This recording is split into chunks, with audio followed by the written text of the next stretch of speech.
दोस्तों, क्या आपने कभी ऐसा महसूस किया है कि आप दौड़ तो रहे हैं लेकिन कहीं पहुंच नहीं पा रहे? क्या आपने कभी सोचा है कि जिस सफलता के पीछे आप दिन रात भाग रहे हैं, वो आपको खुशी क्यों नहीं दे पा रही? ये कहानी है एक ऐसे शख्स की जिसके पास सब कुछ था। पैसा था, शोहरत थी, ताकत थी, लेकिन फिर भी वो बिल्कुल टूट चुका था। उसकी आंखों में वो चमक नहीं थी जो एक इंसान को जिंदा रखती है। उसके दिल में वो आग नहीं थी जो सपनों को परवाज देती है। और फिर एक दिन ऐसा हुआ कि उसकी पूरी जिंदगी उलट-पुलट गई। ये कहानी है एक ऐसे इंसान की जिसने अपनी फरारी तक बेच दी, सिर्फ अपनी रूह को बचाने के लिए। ये कहानी है the monk who sold his Ferrari की, रॉबिन शर्मा की उस अमर किताब की जिसने लाखों लोगों की जिंदगी बदल दी। तो चलिए कहानी शुरू करते हैं। दोस्तों, मुझे आपको एक शख्स से मिलवाना है। अर्जुन। अर्जुन एक बहुत सफल वकील था। मुंबई के उन टॉप लॉयर्स में से एक जिनके नाम की दहशत थी। कोर्ट रूम में जैसे ही अर्जुन उठता, लोग सांस रोक लेते थे। उसके पास वो सब कुछ था जो कोई भी चाह सकता है। एक बड़ा सा बंगला बांद्रा के उस इलाके में जहां से समंदर दिखता है। एक शानदार फरारी जो उसके घर के सामने शान से खड़ी रहती थी। नेम ब्रांड के कपड़े, इटालियन सूट, महंगी घड़ियां। लेकिन दोस्तों, क्या आपने कभी गौर किया है, जब सब कुछ हो फिर भी खालीपन महसूस हो, तो उस दर्द का नाम क्या है? अर्जुन के साथ ठीक यही हो रहा था। वो रात की 2 बजे तक ऑफिस में काम करता, सुबह फिर 6 बजे उठकर कोर्ट की तैयारी। फाइलें, केस, क्लाइंट, प्रेशर, यही उसकी दुनिया थी। उसकी पत्नी ने उससे बात करना लगभग छोड़ दिया था। उसके बच्चे, वो जब स्कूल से लौटते, अर्जुन या तो कोर्ट में होता या फिर ऑफिस में। बच्चों की स्कूल के फंक्शन में वो कभी नहीं गया था। एक बार उसकी बेटी ने पूछा था, पापा, आप हमारे साथ टाइम क्यों नहीं बिताते? अर्जुन ने वही जवाब दिया जो हम सब देते हैं, बेटा, मैं तुम्हारे लिए कमा रहा हूं। लेकिन दोस्तों, क्या सच में बच्चों को फरारी चाहिए होती है, या उन्हें चाहिए होता है उनके पापा का प्यार? यही वो सवाल है जिसका जवाब अर्जुन के पास नहीं था। फिर वो दिन आया जिसने उसे हिला कर रख दिया। दोस्तों, वो तारीख थी 17 नवंबर। अर्जुन एक बहुत बड़े केस में पैरवी कर रहा था। पूरा कोर्ट रूम भरा हुआ था। जज साहब उनकी दलीलें सुन रहे थे। और तभी अचानक अर्जुन को चक्कर आया। उसकी सांसें थमने लगीं। उसने अपनी छाती पकड़ी और वो वहीं लोगों के सामने, जज के सामने, जमीन पर गिर पड़ा। Heart attack. एक ऐसा इंसान जिसने सैकड़ों केस जीते थे, आज वो खुद अपनी जिंदगी की लड़ाई हार रहा था। अस्पताल में जब उसकी आंख खुली तो डॉक्टर ने साफ कह दिया, अर्जुन, अगर आपने अपनी जिंदगी नहीं बदली तो आपके पास ज्यादा समय नहीं है। ये सुनकर अर्जुन सन्न रह गया। उस रात वो अस्पताल के बेड पर लेटा सोचता रहा, मैंने कमाया तो बहुत, लेकिन क्या मैंने जिया है? क्या मैंने कभी उगते सूरज को देखा है? क्या मैंने कभी अपनी बेटी की हंसी का आनंद लिया है? क्या मैंने कभी अपनी पत्नी के साथ चुपचाप बैठकर बातें की हैं? जवाब था नहीं। वो दौड़ता रहा था, बिना ये जाने कि वो किधर जा रहा है। और दोस्तों, यहीं से शुरू होती है असली कहानी। अर्जुन ने उस रात एक फैसला किया। उसने अपनी फरारी बेच दी, अपना बंगला बेच दिया, अपने महंगे सूट और घड़ियां, सब कुछ बेच दिया। लोगों ने कहा, ये पागल हो गया है। उसकी फर्म के पार्टनर ने कहा, तुम अपना करियर खत्म कर रहे हो। लेकिन अर्जुन कोई और विकल्प नहीं देख रहा था। वो भारत आ गया, हिमालय की उन ऊंची ऊंची पहाड़ियों में जहां सन्नाटा भी एक भाषा बोलता है। वहां वो एक ऐसे मंदिर में पहुंचा जिसके बारे में कम ही लोग जानते थे। उस मंदिर में कुछ साधु रहते थे। बूढ़े थे, लेकिन उनकी बॉडी इतनी फिट थी कि 20 साल के लड़के भी शर्मा जाएं। चेहरे पर कोई झुर्रियां नहीं, आंखों में वो चमक, जैसे उन्होंने जिंदगी का कोई राज खोज लिया हो। अर्जुन उनके पास गया और बोला, मुझे सिखाइए कैसे जिया जाता है। उस मंदिर के मुख्य साधु का नाम था योगी रमन। योगी रमन ने उसे बताया, दोस्तों, यहां कहानी में एक नया मोड़ आता है। योगी रमन ने कहा, बेटा, जिंदगी को समझने के लिए हमारे पास एक खास कहानी है। ये कहानी सदियों से चली आ रही है और मैं तुम्हें ये कहानी सुनाता हूँ। The monk who sold his Ferrari का यही तो जादू है। ये कहानी के अंदर एक और कहानी है और हर कहानी में जिंदगी का कोई ना कोई राज छिपा है। योगी रमन बोले, कल्पना करो तुम एक बहुत सुंदर बगीचे में हो। हर तरफ फूल हैं, रंग बिरंगे गुलाब हैं, हवा में खुशबू है, सन्नाटा है और इस बगीचे के बीचों बीच एक बहुत ऊंचा लाइट हाउस खड़ा है। अर्जुन ने पूछा, ये बगीचा क्या है? योगी रमन ने कहा, ये बगीचा तुम्हारा मन है। जैसे बगीचे में अगर तुम फूल लगाओगे, पानी दोगे तो वो खिलेगा, वैसे ही तुम्हारे मन में जैसे विचार डालोगे तुम वैसे बन जाओगे। अर्जुन पलक झपकते रह गया। उसने सोचा, मैंने अपने मन में क्या डाला है सालों से। रोज सुबह से शाम तक टेंशन, डर, गुस्सा, ईर्ष्या, बेचैनी। कोर्ट में कोई केस हारा तो सोचा मैं बेकार हूं, कोई केस जीता तो सोचा और जीतना चाहिए। कभी संतुष्ट नहीं था, कभी शांत नहीं था। और योगी रमन वहीं बोले। रॉबिन शर्मा ने भी अपनी किताब the monk who sold his Ferrari में ठीक यही लिखा है कि जैसा तुम सोचते हो वैसा तुम बन जाते हो। हर विचार एक जीवित चीज है। नेगेटिव विचार तुम्हारी ऊर्जा चूस लेते हैं। अर्जुन ने पहली बार महसूस किया कि उसकी थकान, उसका गुस्सा, उसका अकेलापन, ये सब उसकी सोच का परिणाम था।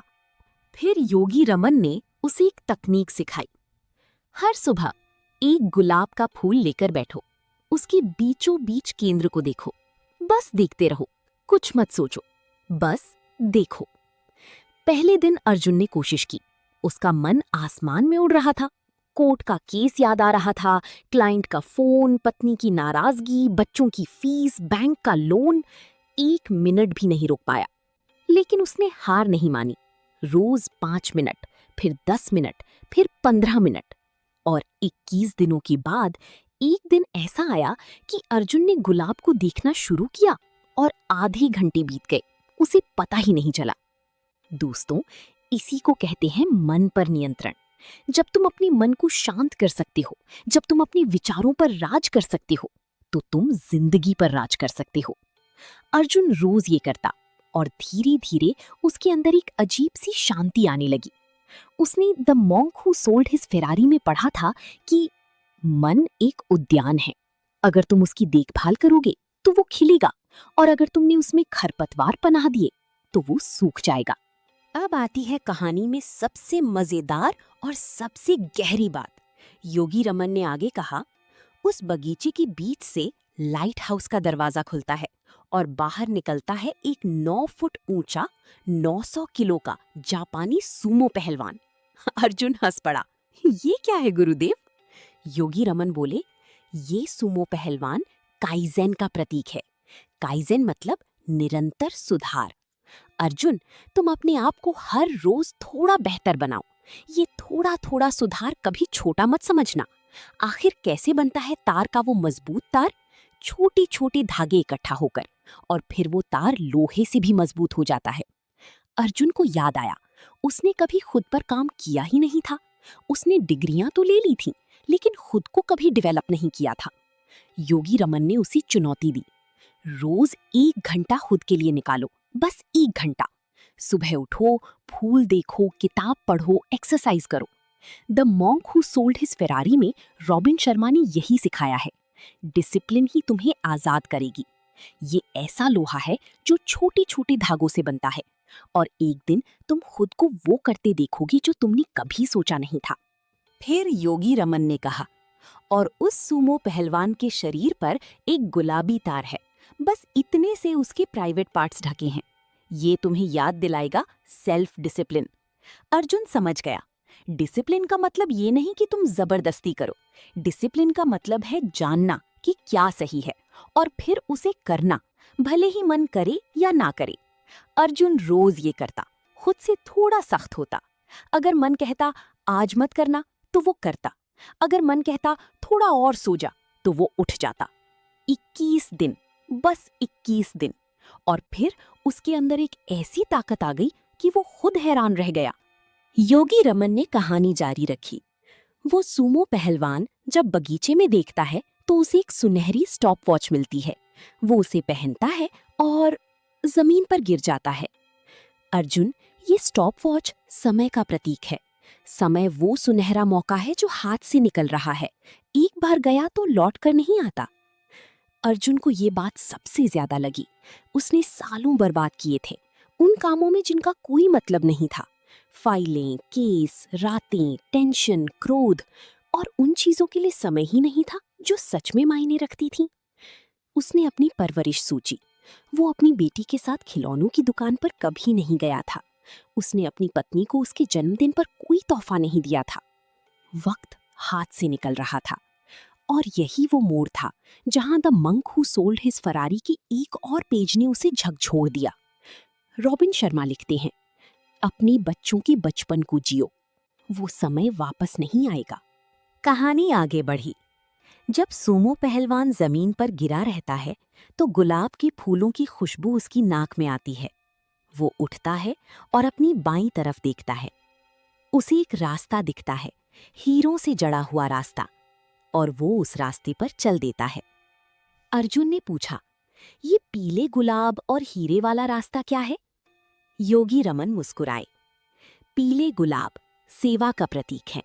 जब तुम दूसरों की मदद करते हो, जब तुम बिना किसी स्वार्थ के किसी का भला करते हो, तो तुम खुद बड़े होते हो। और हीरे वाला रास्ता लिविंग इन द नाउ का प्रतीक है। अर्जुन, हर पल में हीरे बिखरे हैं, सूरज की किरणों में, बारिश की बूंदों में, अपने बच्चों की हंसी में। लेकिन तुम इतना भाग रहे हो कि ये हीरे दिखती ही नहीं। अर्जुन धीरे धीरे बदल रहा था। वो रोज 5 बजे उठता, गुलाब के फूल को देखता, ध्यान लगाता, फिर हिमालय की पगडंडियों पर टहलने निकल जाता। उसने अपनी डाइट बदली, मांसाहार छोड़ दिया, सात्विक भोजन करने लगा। फल, सब्जियां, सलाद और पानी खूब पीता। 1 महीने बाद जब उसने आईने में देखा तो उसे खुद पर यकीन नहीं हुआ।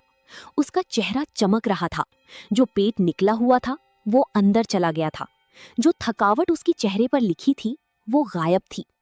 लेकिन इससे बड़ा बदलाव उसके अंदर आया था। वो शांत हो गया था, गुस्सा कम हो गया था। वो चीजें जो पहले उसे पागल कर देती थीं, अब उसे छूकर भी नहीं गुजरती थीं। एक दिन उसने योगी रमन से पूछा, अब मैं जा सकता हूं क्या? योगी रमन बोले, तुम पहले ही जा चुके हो, लेकिन अब वापस जाकर दूसरों को भी बताओ जिंदगी जीने का तरीका। यही तुम्हारा धर्म है, यही तुम्हारा उद्देश्य है। The monk who sold his Ferrari का संदेश यही था। जीवन का उद्देश्य उद्देश्यपूर्ण जीवन जीना है।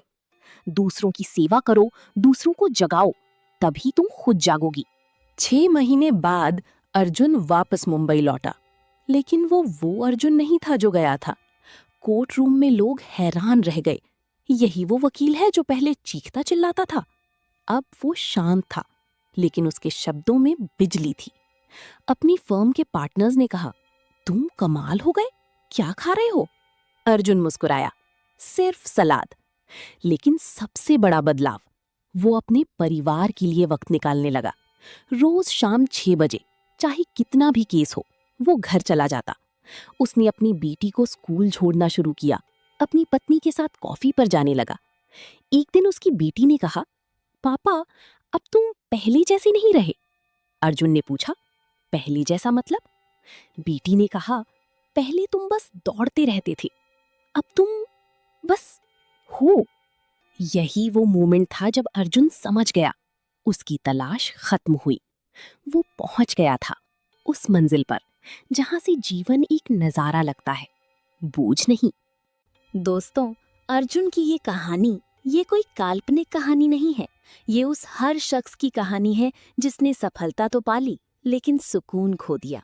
ये उस हर इंसान की कहानी है जिसके पास पैसा है लेकिन नींद नहीं है।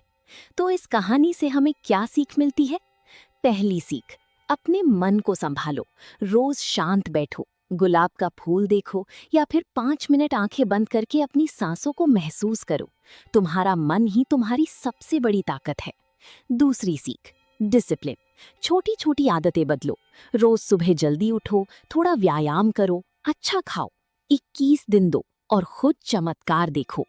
तीसरी सीख, समय का सम्मान करो, ये वापस नहीं आता। अपने बच्चों के साथ वक्त बिताओ, अपने बुजुर्गों के साथ बैठो, यही वो पल हैं जो मायने रखते हैं। चौथी सीख, दूसरों के काम आओ, थोड़ी सी मदद, एक स्माइल, एक अच्छा शब्द, यही तुम्हें बड़ा बनाएगा। पांचवी सीख, अभी जियो, कल का इंतजार मत करो, सफलता का इंतजार मत करो, खुशी का इंतजार मत करो, ये पल तुम्हारा है, बस इसे जियो।